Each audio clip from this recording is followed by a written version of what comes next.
Hey everybody. So I want to talk about internal power in internal martial arts, and this is also called Jin. So when you're first learning martial arts, one of the things that you learn is maybe how to punch, okay, and how to generate power in your hands with a punch.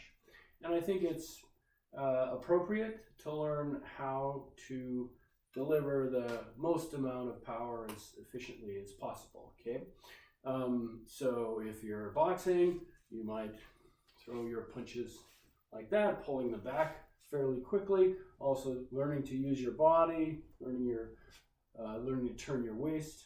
Okay, learning not to overextend. Drop your hands. Okay, keep your hands tight. That's a boxing method. If you're doing, say, karate, you'll practice that extension. Okay, extension, maybe a little bit of hip turning as well, right?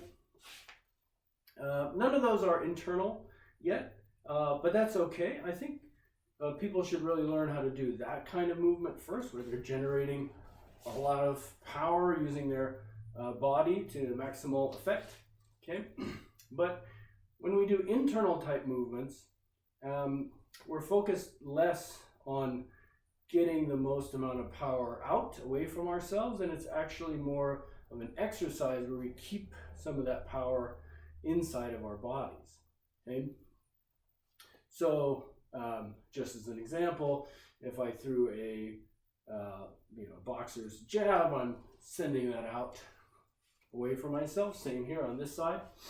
Now, if I threw more of an internal strike, it wouldn't be as long, and you wouldn't see the gross hip movement. You'd see a little bit, but not quite as much. And you'd see this kind of shaking effect, right? So it's something like this, right? Okay? And people practice this in many different directions, right? They use their body, have to relax a little bit.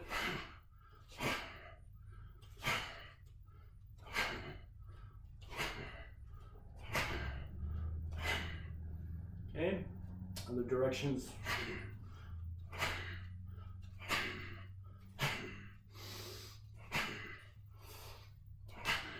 Okay, so different things you can do with that, not super extended.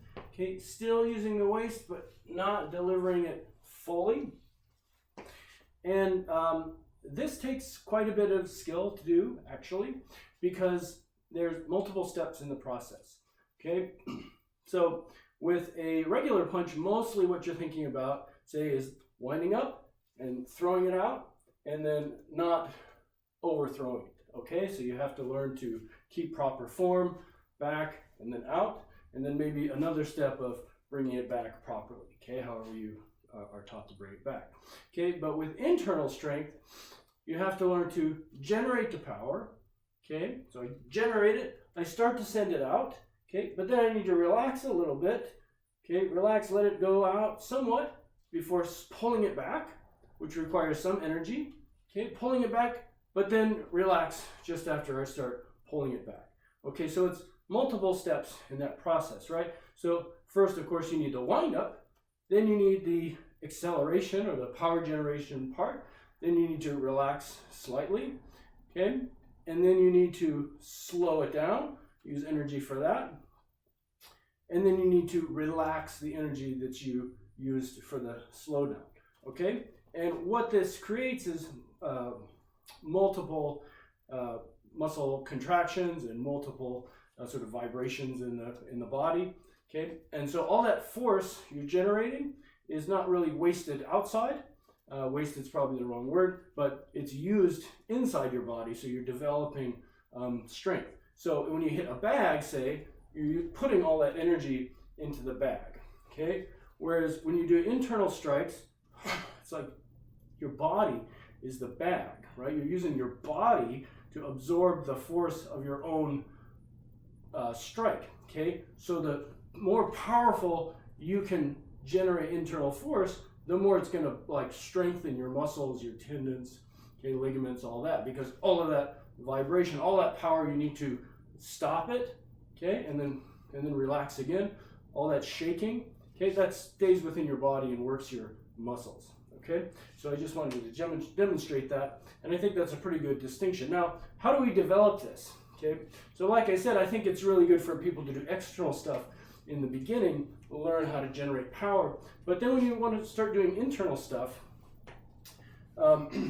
obviously you can't do that, shaking business right in the beginning. So it's probably best to hold a posture and just start with the arms. Okay, so if I just do a basic punching motion, okay, as I just did, so instead of fully extending and turning my hips, try to keep your hips still and your torso still, and then just try to go out, okay, without letting your shoulder come up, keeping your elbow kind of down, and then just kind of back and forth, okay. And this is kind of what they do in basic karate or some kung fu drills. Okay, back and forth, really focusing on not moving, okay, and generating more and more power within a small space. And trying to keep a tight core.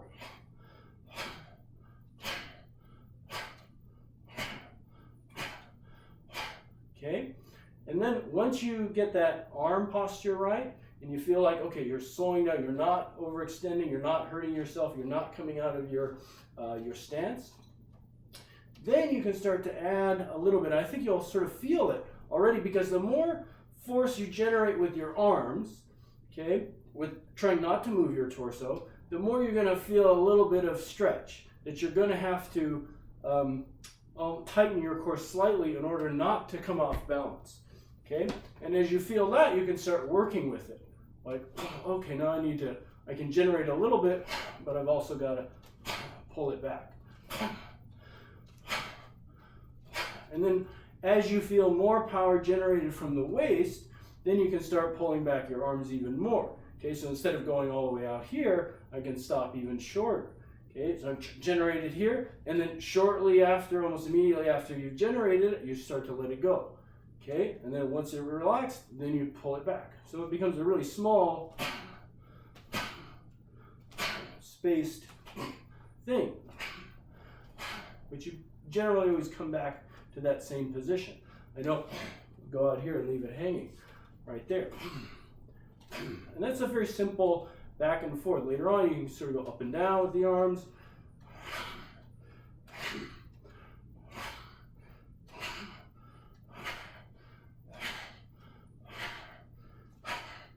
Okay, or side to side, sort of opening and closing. People do that. Hammer fist this way. Okay, turning over like so.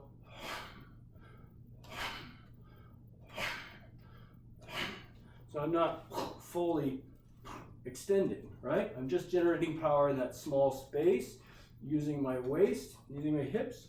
Okay, again, same goes for the legs, right? I don't want to extend like this. I use the legs, but it's in such a small space